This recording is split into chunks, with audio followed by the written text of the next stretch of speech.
Assalamualaikum warahmatullahi wabarakatuh. Selamat malam, pendengar dimanapun Anda berada. Interaksi Dubes RI kali ini bersama Duta Besar luar biasa dan berkuasa penuh untuk Indonesia untuk Republik Arab Mesir, Dr. Honoris Lutfi Rauf MA. Nanti kami buka line telepon untuk Anda 0215869.000, SMS WhatsApp di 08118065543. Dalam interaksi Dubes RI ini kami akan mengulas bagaimana kondisi Ramadan di sana, di negara setempat, kemudian penanganan pandemi COVID, dan tentu saja bagaimana hubungan Indonesia dan negara penugasan. Kami langsung sapa Duta Besar Republik Indonesia, Duta Besar luar biasa dan berkuasa penuh Republik Indonesia untuk Republik Arab Mesir, Pak Lutfi Rauf. Selamat malam, Assalamualaikum Pak Lutfi. Waalaikumsalam, Assalamualaikum pada seluruh pendengar. Salam hormat dari kami semua, Alhamdulillah kami semua sehat-sehat selalu di sini dan tetap melaksanakan ibadah Ramadan. Alhamdulillah. Di sana jam berapa Pak Lutfi? Sekarang ini jam 1.35 sore. Jam 1.35. Buka puasa jam berapa di sana Pak Lutfi? 6.20 sore. 6.20 ya. Berapa jam Pak di sana puasa Ramadan? Hampir sama dengan di Indonesia sebenarnya. Sama ya. Ya. Oke, suasananya bagaimana Pak Ramadan di sana kali ini sekarang? Alhamdulillah sekarang sudah semakin terasa dibanding dengan tahun sebelumnya, karena saya ini sudah kedua kalinya melaksanakan ibadah Ramadan di Mesir sejak tiba setahun 3 bulan yang lalu. Dan kali ini terasa sekali sudah mulai terjadi atau terlihat suasana Ramadan yang semakin dinamis dan lebih aktif dibanding tahun-tahun sebelumnya, karena banyaknya pembatasan yang masih kita alami tahun-tahun sebelum-sebelumnya, termasuk tahun 2021 kemarin. Kalau warga negara kita di sana bagaimana sekarang Pak? Aktivitasnya apakah juga sudah mulai normal atau karena kebijakan di sana? Sebagai background, memang Mesir sebenarnya 12 Maret kemarin ini itu mendeklarasikan sebagai akhir dari puncak gelombang kelima sebenarnya. Dan bulan Februari kemarin sejak pandemi ini 2 tahun lalu merupakan tingkat infeksi yang tertinggi yang mencapai 2.300 kasus. Dan sekarang sudah semakin menurun menjadi 500 sampai 570 kasus per hari. Dan juga sebagaimana yang dilakukan Indonesia, Mesir juga terus gencar aktif melakukan vaksinasi, dan saat ini sudah mencapai 35% atau 32,5 juta dari 104 juta warga Mesir sudah melakukan vaksinasi lengkap. Nah, karena di sini merupakan compulsory untuk vaksin, termasuk bagi mereka yang bekerja di kantor, guru, dosen, dan juga di lembaga-lembaga pendidikan, sehingga memang mereka sudah mengalami atau melakukan vaksinasi, termasuk sekitar 10.000 mahasiswa kita yang ada di Mesir juga sudah melakukan vaksinasi secara gratis dari pemerintah Mesir. Nah, dalam kaitan ini tentu dengan situasi yang semakin membaik, aktivitas sudah mulai semakin normal. Namun demikian, pemerintah Mesir secara kebijakan masih terus melakukan pemantauan dan penerapan kebijakan-kebijakan dari respons dan mitigasi COVID ini. Itu kira-kira secara umum. Iya. Perubahan seperti apa yang tampak ya Pak di masa endemi sekarang? Jadi pandemi menuju ke endemi Pak. Sebenarnya sangat kelihatan sekali, terutama di bulan puasa ini. Tahun kemarin waktu bulan Ramadan bahkan tarawih pun atau masjid-masjid pun belum boleh dibuka. Kalau toh diadakan tarawih itu masih dilakukan protokol COVID dengan misalnya membatasi kegiatan malam hari, mengadakan jarak pada waktu sholat, dan juga tidak ada istilahnya seperti yang kita alami atau tradisi yang selama dilakukan, yaitu Maidatur Rahman, buka puasa secara bersama-sama di tempat terbuka. Nah, tahun ini saya bicara mengenai tradisi puasa dulu karena itu sangat terasa. Iya. Nah, dalam kaitan dengan kegiatan ekonomi, Mesir sendiri, tentu di samping melakukan pembatasan-pembatasan, tapi secara terukur, sehingga kegiatan dan aktivitas ekonomi di Mesir terasa masih terus berjalan, dan itu terefleksi dari performance ekonomi Mesir yang meskipun dalam situasi yang sulit penuh keterbatasan, di mana banyak negara mengalami minus di bidang ekonomi, Mesir masih bisa mencatat pertumbuhan 3,2 atau 3,4% positif growth tahun 2021. Iya, jadi sudah mulai bergeliat perekonomian di sana, Pak Dubes ya. Nah, Betul. kalau aktivitas warga negara Indonesia di masa seperti sekarang ini, apakah juga misalnya buka bersama, kemudian terawih bersama, atau juga di Wisma Kedutaan kita juga sudah mulai normal ya untuk aktivitas Ramadannya, Pak Dubes? Jadi mengenai aktivitas Ramadan ini, kita tetap senantiasa menyampaikan pengumuman, himbauan kepada warga negara kita di sini, termasuk mahasiswa kita, meskipun situasi semakin membaik dan terjadi pelonggaran-pelonggaran, tapi tidak berarti bahwa pandemi sudah berakhir. Apalagi 2 hari lalu, pemerintah Mesir juga menyampaikan dan mengikuti secara saksama, mengobservasi lebih dekat dengan adanya informasi munculnya varian-varian baru dari Omikron itu B1, B2 kalau tidak salah. Namun demikian itu belum masih dalam tahap observasi. Nah, tentunya dalam situasi seperti ini protokol COVID masih secara formal dilaksanakan. Nah, dengan demikian masyarakat kita juga perlu terus kita himbau agar tidak lupa bahwa meskipun situasi COVID sudah mulai menurun, tapi tidak berarti pandemi ini sudah berakhir. Oleh karena itu mereka terus melakukan aktivitas, misalnya kegiatan-kegiatan belajar, aktivitas di luar dari belajar seperti kesenian, olahraga, mereka sudah lakukan. Nah, dalam kegiatan selama Ramadan ini, saya juga mengunjungi sekretariat atau asrama anak-anak kita dari beberapa kekeluargaan selama bulan puasa ini, karena memang tidak sedikit, ada sekitar 16 sekretariat dari mahasiswa kita ini berdasarkan kedaerahan yang kita sebut dengan kekeluargaan, dan juga organisasi afiliasi lainnya seperti Persatuan Mahasiswa Putri Indonesia yang juga saya kunjungi, dan sepertinya juga mereka sudah bisa melaksanakan ibadah Ramadan ini seperti biasa, tentu dengan tetap memperhatikan protokol dasar dari prevensi COVID ini.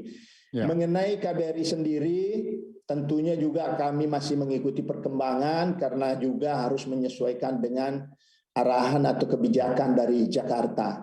Nah, oleh karena itu di KBRI ini juga biasanya dan selama ini pemerintah Mesir mengundang partisipasi KBRI untuk melakukan kegiatan festival Ramadan yang berlangsung di Opera House. Nah, oleh karena itu kami juga melibatkan dan berkolaborasi dengan anak-anak kita, dengan adik-adik kita mahasiswa yang memiliki keterampilan dan memiliki kemampuan dalam bermusik dan menyampaikan persembahan kebudayaan dan lain sebagainya, dan mereka kita fasilitasi untuk melakukan latihan di KBRI.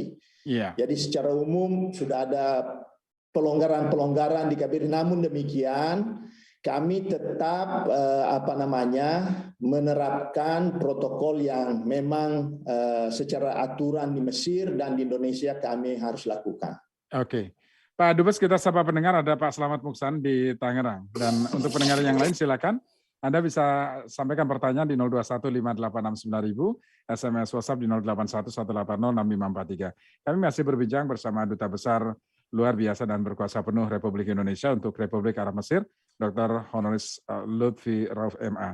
Pak Slamet, silakan Pak Slamet. Ya, Assalamualaikum Mas Firyo. Waalaikumsalam warahmatullahi wabarakatuh. Pak Lutfi. Waalaikumsalam Pak Slamet, selamat berbuka. Ya, sama-sama, terima kasih. Selamat sore Pak Lutfi. Selamat sore Bapak, sehat selalu ya. Alhamdulillah, ya mudah-mudahan. Amin. Suasananya juga sama ya, hampir sama karena COVID ya.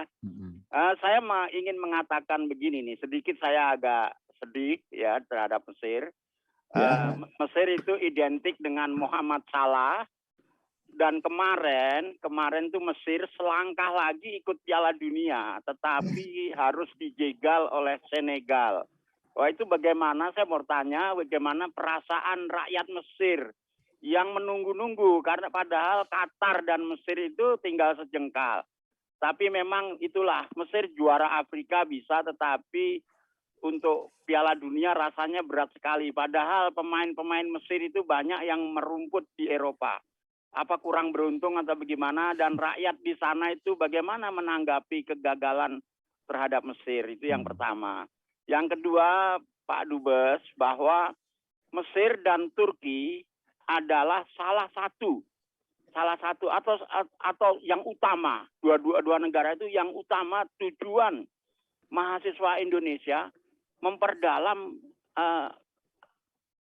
kemahasiswaannya untuk kegiatan agama di sana, karena memang itu tujuan utama yang paling bagus kedua negara itu. Dan itu bagaimana bisa berapa jumlah mahasiswa yang ada di sana itu, di Mesir itu, apakah setiap tahun meningkat atau bagaimana gitu ya. Yang ketiga, COVID itu sama hampir di seluruh dunia. Sekarang tensinya kan landai semua.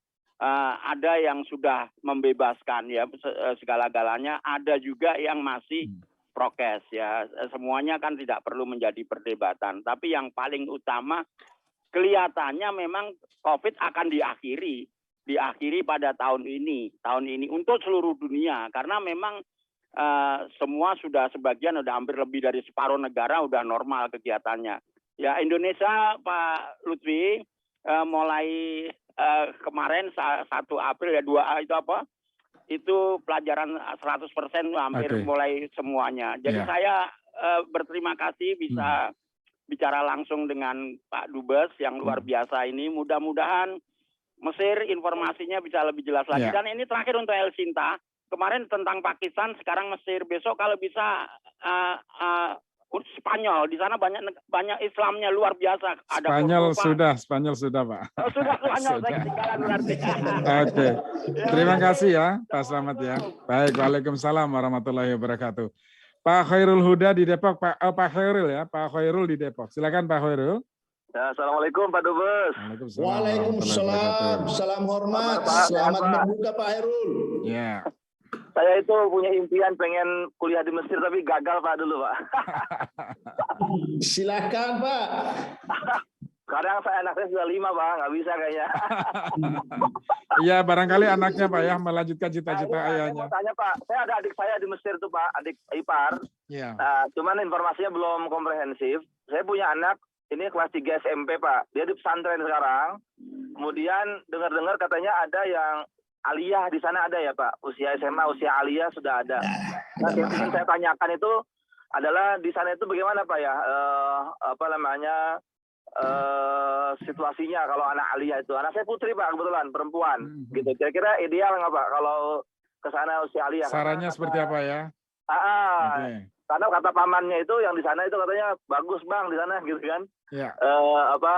Lebih bagus nanti ke Al-Azharnya katanya. Nah ini gimana Pak? Kebetulan anaknya ada di sini nih sama saya nih. Mau dengerin langsung dari Pak Dubes nih. Situasi di sana kira-kira kalau aliyah sudah dari aliyah gimana Pak Dubes? Oke, baik. Terima kasih Pak Khairul di Depok. Kemudian ada Pak Andi Rum di Cinere. Silakan Pak Andi. Assalamualaikum Mas Suryo. Waalaikumsalam warahmatullahi wabarakatuh ya. Pak Dubes. Woi, assalamualaikum. Waalaikumsalam, salam hormat. Akarema. Madece, Bos. Ini junior saya Mas Suryo ini Pak Dubes nih. Oh gitu ya. Lanjut Pak Andi. Sehat. Sekedar info Pak Dubes, rekan kita Gunawan tuh jadi almarhum. Innalillahi wa inna ilaihi raji'un. Husnul khatimah insyaallah. Kira-kira berapa lama lagi Pak Dubes di Mesir ini? Mau kita jalan-jalan ke sana nih. Oh, silakan siapa saja boleh, silakan Pak Andi. Sehat-sehat sih Pak Dubes. Alhamdulillah sama-sama. Oke. Itu saja Pak. Waalaikumsalam warahmatullahi wabarakatuh. Selamat Pak Andi. Pak Andi hanya ingin menyapa Pak Dubes sebagai Sama-sama. Salam hormat. Baik, silakan Pak Dubes ditanggapi tadi ada Pak Baik, terima kasih pertanyaannya Pak Slamet mengenai sepak bola Muhammad Salah. Muhammad Salah ini sebenarnya memang ikon dari masyarakat Mesir. Dan tentunya dimanapun kita, di negara manapun, kalau tim nasional kita itu adalah tim kebanggaan. Dan bagi Mesir, sepak bola ini termasuk salah satu dan bahkan olahraga yang terpopuler di Mesir ini sendiri. Nah, dengan demikian, dalam kompetisi sepak bola tentu memang ada kita selalu berpatokan kepada prinsip bahwa bola itu bundar. Terkadang hari ini menang, besok kalah dan lain sebagainya. That is the games. Nah, namun demikian tentunya sebagaimana kita alami juga kalau tim nasional kita ya belum berhasil, tentu ada kekecewaan yang sangat berat, yang sangat dalam. Itu juga yang dialami, saya lihat yang dialami oleh masyarakat Mesir. Namun demikian kelihatan mereka di sini bahwa kekalahan itu diterima dengan sangat legowo. Tidak ada ekspresi yang mengarah kepada katakanlah kekecewaan yang berlebihan diekspresikan dalam tindak kekerasan dan lain sebagainya. Nah, dalam kaitan ini tentunya sekali lagi Salah ini ikon bukan hanya di Mesir tapi menjadi bintang dunia, bahkan tentunya di seluruh dunia kita tahu siapa dia. Tapi yang namanya sepak bola itu adalah permainan tim. Dan mungkin saja kali ini meskipun Mesir juara Afrika kemarin tapi belum bisa lolos untuk masuk ke Piala Dunia karena terkalahkan oleh Senegal. Kalau tidak salah itu adu penalti, kalau tidak salah, mohon maaf saya karena saya juga tidak ingat. Kalau tidak salah adu penalti. Jadi di sini masalahnya ya mungkin karena masalah faktor nasib saja. Sekali lagi itu barangkali dari saya yang jelas bahwa dimanapun kalau tim nasional kita yang kita bangga-banggakan, yang kita harapkan dapat memenangkan suatu pertandingan belum berhasil, tentu kita kecewa. Tinggal masalahnya kekecewaan itu apakah bisa kita atasi dengan sikap legowo atau misalnya tidak perlu diekspresikan dalam hal-hal atau tindakan yang counterproductive. Mengenai Mesir dan Turki sebagai tujuan pelajar dan mahasiswa untuk belajar ilmu agama khususnya keislaman, memang dibanding kedua negara, Mesir tentunya masih merupakan tujuan mahasiswa kita yang utama. Karena memang ada istilah yang saya pernah dengar di kalangan mereka bahwa jika bicara mengenai ibadah, maka kiblatnya adalah Masjidil Haram. Namun jika berbicara mengenai ilmu pengetahuan tentang keislaman, kiblatnya adalah Al-Azhar. Al-Azhar ini adalah universitas tertua dengan usia sekitar 1080 tahun ya. Dan memang mahasiswa kita berdasarkan informasi yang saya ketahui, abad ke-18 itu sudah banyak mahasiswa-mahasiswa kita yang belajar ke Al-Azhar dan kembali ke Indonesia menjadi ulama-ulama terkemuka. Yang mereka juga sebut adalah mereka Nusantara sebelum Republik ini lahir. Bahkan ada informasi yang saya terima, ya, tidak sedikit atau sudah ada beberapa mahasiswa kita itu warga negara, bukan warga negara, maaf, karena Republik belum lahir. Orang Indonesia dari Nusantara datang ke masjid pada abad ke-14. Nah, sebagai bukti kehadiran awal dari masyarakat mahasiswa Indonesia ke Mesir ini, kalau kita mendapat kesempatan berkunjung ke Masjid Al-Azhar, ada salah satu tempat di sana yang disebut dengan Ruak Jawi. Tempat para mahasiswa Indonesia pada saat mengenyam pendidikan di sana. Nah, dalam kaitan ini dibandingkan dengan Turki, jumlah mereka yang belajar di Mesir jauh lebih besar, bahkan mungkin terbesar di seluruh kawasan Timur Tengah dan Afrika, yang jumlahnya sekarang ini mencapai 12.000 orang. Dan tren atau animo anak-anak kita, pelajar kita untuk melanjutkan pendidikan ke Al-Azhar Mesir itu terus meningkat dari tahun ke tahun. Nah, dalam kaitan ini tentunya kami juga berusaha untuk dengan bekerja sama berbagai pemangku kepentingan di Indonesia, baik dari segi atau dari faktor atau dari unsur pembuat dan pelaksana kebijakan maupun pelaksana teknis di lapangan dalam proses pengiriman calon-calon mahasiswa ini, kita terus melakukan pembenahan-pembenahan dengan memperbaiki tata kelola. Kenapa demikian? Karena kita juga perlu memperhatikan kapasitas atau dukungan kapasiti termasuk sarana prasarana yang ada di Kairo ini. Karena semua, kalau saya bisa katakan hampir seluruhnya mahasiswa kita itu terkonsentrasi di Kairo ini bersama dengan mahasiswa-mahasiswa lain dari ASEAN. Dan menurut catatan yang saya peroleh, jumlah mahasiswa Asia yang sudah berada di Mesir sekarang dan umumnya berada di Kairo itu sudah 100.000 mahasiswa. Nah, dengan demikian ini kita perlu perhatikan juga, sehingga bukan hanya masalah kuantitatif, tapi juga bagaimana menciptakan atau terciptanya sebuah lingkungan kondusif, lingkungan nyaman, aman bagi anak-anak kita dalam melaksanakan pendidikannya, sehingga mereka bisa belajar dengan tenang dan insya Allah dengan hasil yang juga kita sama-sama harapkan. Kenapa demikian? Karena ini penting ya, saya ingin sampaikan. Mesir ini, Al-Azhar terutama, dalam hal program kurikulumnya itu mengusung nilai-nilai Islam wasatiyah. Ya. Islam yang mempromosikan toleransi, moderasi, dan kalau kita memang kaji lebih detail lagi mengenai wasiat ini, memang disebutkan bahwa itu ini ummatan wasatan, umat yang mengambil jalan tengah. Menurut yang saya ketahui, nilai-nilai yang diajarkan atau yang diusung oleh Universitas Al-Azhar. Nah, dengan demikian insya Allah anak-anak kita yang belajar di sini sekembali nanti ke tanah air akan juga menjadi unsur-unsur atau intelektual yang juga terus menyuarakan nilai-nilai wasatiyah ini di Indonesia yang kita cintai. Baik. Pak Dubes, kita jeda sejenak Pak Dubes. Nanti kita lanjut, termasuk tadi pertanyaan Pak Khairul di Depok ya. Nanti bisa ditanggapi.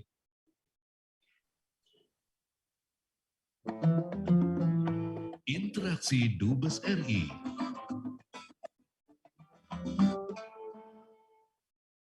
Pendengar, pentingnya jadi member Indomaret Poinku. Menekankan bahwa rugi berbelanja di Indomaret jika tidak menjadi member Indomaret Poinku. Dengan jadi member Indomaret Poinku, bisa dapat poin setiap transaksi di toko Indomaret yang poinnya bisa dipakai untuk ditukar dengan diskon produk, produk gratis, tebus produk eksklusif dengan harga murah, dan bahkan bisa untuk memotong nilai belanjaan. Menginfokan bahwa gampang pakai membernya. Cukup menyebutkan nomor handphone yang terdaftar pada saat belanja atau menunjukkan barcode nomor member yang terdapat di aplikasi. Menginfokan ada produk super menarik. Bisa beli panci Sultan dengan harga super murah selama 30 Maret sampai 24 Mei 2022 dengan tukar poin di aplikasi. Ajakan untuk download dan jadi member Indomaret Poinku bisa di-download di Play Store dan App Store. Interaksi Dubes RI. Interaksi Dubes RI masih bersama Duta Besar luar biasa dan berkuasa penuh Republik Indonesia untuk Republik Arab Mesir, Dr. Honoris Causa Lutfi Rauf MA. Pak Dubes masih bersama kami, Pak Dubes ya. Tadi pertanyaan dari Pak Masih Khairul. ada pertanyaan dari Pak Slamet mengenai COVID. Tentu kita semua berharap, bersyukur bahwa dengan upaya kerja keras kita, alhamdulillah dan insya Allah COVID ini akan kita atasi bersama-sama.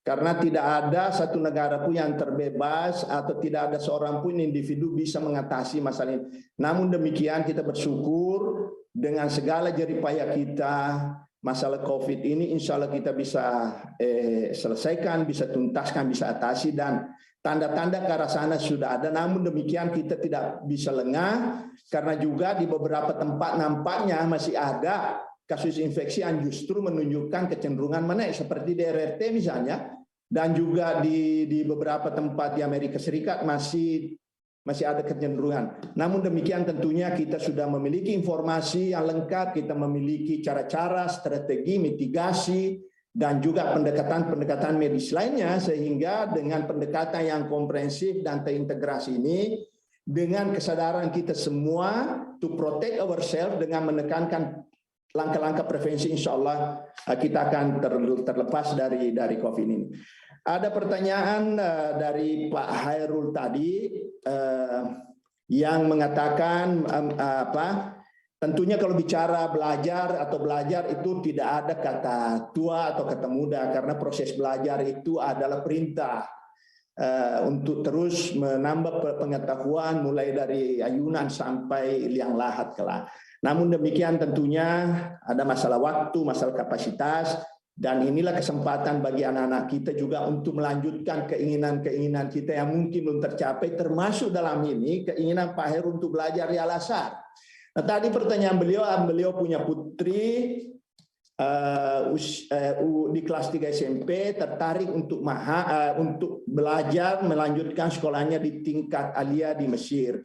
Tentunya memang kalau kita bicara mengenai mahat ini, istilahnya tingkat sekolah menengah atas, itu ada beberapa persyaratan yang memang secara jelas disampaikan oleh Al-Azhar.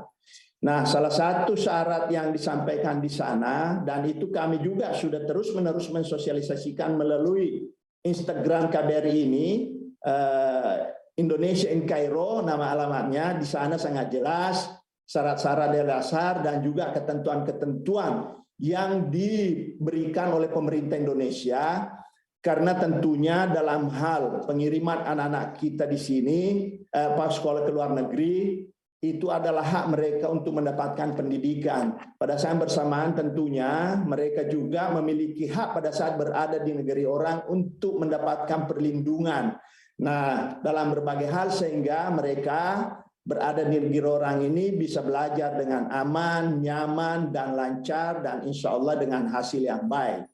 Nah, dalam kaitan ini, Bapak, ada dua sebenarnya prosedur untuk mendaftar di Mahat Al-Azhar. Satu, bagi mereka yang ingin melanjutkan sekolah di Mahat, yang mendaftar dari di luar Mesir itu bisa disampaikan secara online dan mengurus proper visa. Ya, dalam hal ini visa pelajar. Bagi mereka warga negara Indonesia atau anak-anak didik kita yang sudah ada di Mesir ingin melanjutkan sekolahnya di Mahat, salah satu syarat yang diutamakan, yang dipersyaratkan oleh Al-Azhar adalah harus memiliki izin tinggal, iqomah namanya. Oleh karena itu sekali lagi kami terus-menerus menyampaikan ke publik kita agar mengikuti proses ini, mengikuti prosedur ini, termasuk dalam hal melengkapi anak-anak kita dengan dokumen-dokumen keimigrasian yang lengkap, termasuk dalam hal ini visa pelajar, sama halnya dengan visa pelajar yang dimiliki oleh calon mahasiswa kita akan belajar ke Mesir. Demikian barangkali untuk lebih lanjutnya Pak Khairul bisa ditengok Instagram dari KBRI dengan alamat Indonesia in Cairo. Itu barangkali dari saya Pak Khairul. Mudah-mudahan cita-cita harapan kita semua Allah izinkan, insya Allah. Allah berkahi. Amin. Amin. Iya, kemudian Pak Andi Rum di Cinere, sekedar menyapa Pak Dubes Lirum ya. tadi sudah saling menyapa, tentu Ya. harapan kita semua saling mendoakan agar kita semua dalam keadaan walafiat bisa melaksanakan ibadah Ramadan dengan lancar dan baik, sehingga kita kelak insya Allah pada saat selesai melaksanakan Lebaran Idul Fitri kita akan terlahir sebagai manusia yang fitrah seperti bayi yang terlahir kembali. Amin. Ya. Pak Dubes, terakhir mengenai hubungan bilateral Indonesia dan Mesir, utamanya dalam kerjasama di bidang ekonomi, bagaimana capaiannya selama ini Pak Dubes? Baik Pak Suwiryo. Dengan Wiryo, iya. Hubungan Indonesia dengan Mesir itu sudah berlangsung sangat lama. Bahkan termasuk mungkin yang tertua di kawasan Timur Tengah Afrika ini. Karena tahun ini kita sudah akan merayakan 75 tahun hubungan bilateral Indonesia-Mesir. Kenapa demikian? Karena Mesir merupakan negara Arab pertama yang memberikan pengakuan terhadap proklamasi kemerdekaan Republik Indonesia 17 Agustus 45. Dan hubungan itu terus berjalan dengan baik dan terrefleksi dengan seperti yang saya sampaikan tadi, kehadiran anak-anak mahasiswa kita, warga negara ini yang sekarang sekiranya 12.000. Nah, dalam kaitan hubungan bilateral di berbagai bidang lain tentunya berjalan dengan baik, namun dengan potensi yang dimiliki oleh kedua negara, Mesir dengan penduduk 104 juta, Indonesia dengan 270 juta, ini adalah partner yang memiliki potensi yang sangat strategis di berbagai bidang, termasuk di bidang hubungan ekonomi dan perdagangan. Sebagai contoh misalnya, saya katakan kenapa demikian. Karena Mesir ini adalah partner bisnis atau partner dagang terkemuka di kawasan. Dengan potensi yang dimiliki sekitar 104 juta penduduk, dan alhamdulillah dalam kurun beberapa tahun terakhir dengan reformasi yang dilakukan oleh Presiden Al-Sisi yang kelihatan sudah menunjukkan hasil yang baik, menunjukkan indikator-indikator ekonomi Mesir yang yang bagus. Contoh misalnya seperti yang saya sebutkan tadi. Pada saat pandemi ini, di mana banyak negara mengalami minus, Mesir masih mampu menciptakan pertumbuhan ekonomi 3% positif lebih. Ya. Dan juga selama pandemi ini, memang pernah dilakukan lockdown pada awal-awal pandemi merebak, tapi dengan relaksasi yang terus-menerus dilakukan, yang tadinya mereka juga tergantung di bidang sektor industri pariwisata, sekarang juga sudah mulai kembali bergelut. Baik, Pak Dubes, kita dalam bidang perdagangan. Iya, Pak Dubes, kita jeda sejenak untuk mengikuti tanda waktu sholat Isya untuk wilayah Jakarta dan sekitarnya. Nanti kita lanjutkan. Sekian, assalamualaikum.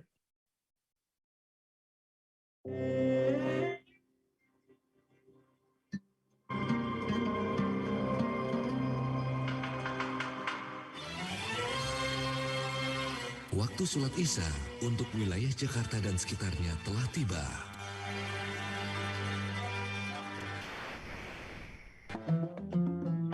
Interaksi Dubes RI. Pak Dubes, kita lanjut Pak Dubes ya. Silakan Pak Dubes. Baik, dari bidang perdagangan, justru ini menarik sekali nih Pak Suwiryo. Justru dalam situasi pandemi, dari tahun 2020-2021, justru tingkat volume perdagangan antar Indonesia Mesir naik 57%. Dua arah, perdagangan dua arah. Ya. Kenapa demikian? Karena memang kita merupakan partner yang saling komplementari, bukan berkompetisi. Kita banyak sekali mengekspor komoditas seperti misalnya CPO, kopi dan produk-produk makanan lainnya serta peralatan-peralatan elektronik. Sementara dari Mesir kita membutuhkan banyak fosfat. Kita juga banyak mengimpor sekarang korma dari Mesir. Dan ini trennya ke depan semakin membaik.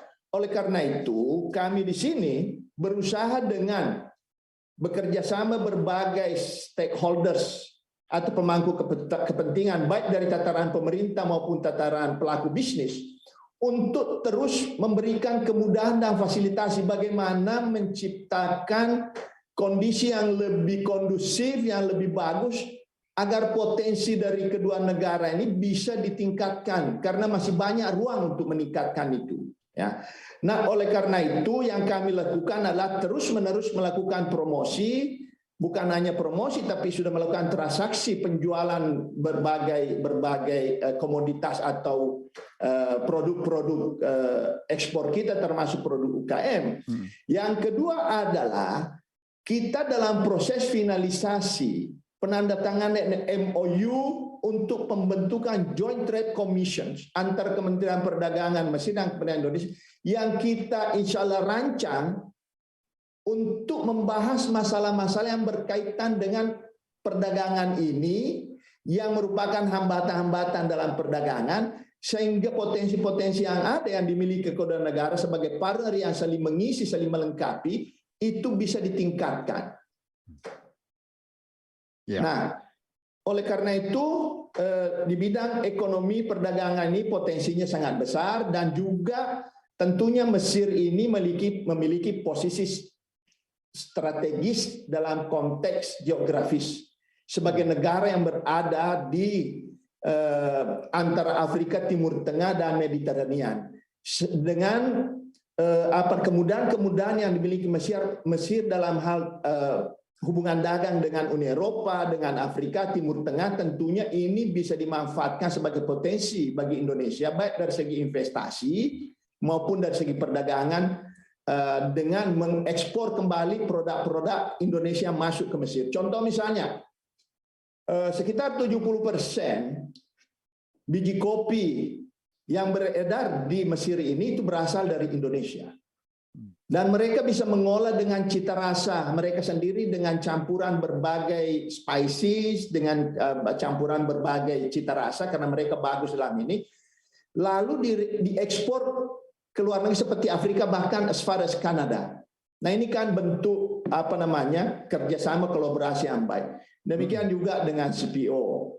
Demikian kira-kira sehingga kita bisa memanfaatkan berbagai kemudahan-kemudahan berupa free trade zone atau free trade agreement antara Mesir dengan beberapa negara dengan menjadikan Mesir sebagai of course seperti misalnya production base di kawasan. Oke, jadi memang seimbang ya perdagangan antara Indonesia dan Mesir ya. Tapi yang paling banyak yang mereka kirim, yang kita impor dari Mesir itu apa saja, Bro? Kita alhamdulillah karena memang potensi kita juga banyak, komoditas kita juga banyak dibutuhkan, sehingga secara logika menurut saya memang kita lebih banyak jumlah yang kita bisa ekspor ke Mesir jauh lebih besar dibanding sebaliknya. Tapi kita tentunya dalam bicara perdagangan tentunya saling menguntungkan, terutama dalam hal pemenuhan kebutuhan masyarakat kita dari produk-produk tersebut. Ya, baik, Pak Dubes, semoga hubungan Indonesia dan Mesir semakin erat dengan sejarah lalu, misalnya sebagai negara yang mengakui pertama kali kemerdekaan kita. Kemudian perekonomian kedua negara juga perdagangannya semakin meningkat juga volume perdagangannya. Terima kasih Pak Dubes sudah bersama kami. Sehat selalu Pak Dubes. Terima kasih banyak. Salam hormat dari kami semua. Ramadan Karim. Assalamualaikum. Waalaikumsalam warahmatullahi wabarakatuh. Pendengar, demikian tadi interaksi Dubes RI bersama Duta Besar luar biasa dan berkuasa penuh Republik Indonesia untuk Republik Arab Mesir, Dr. Honoris Causa Lutfi Rauf MA.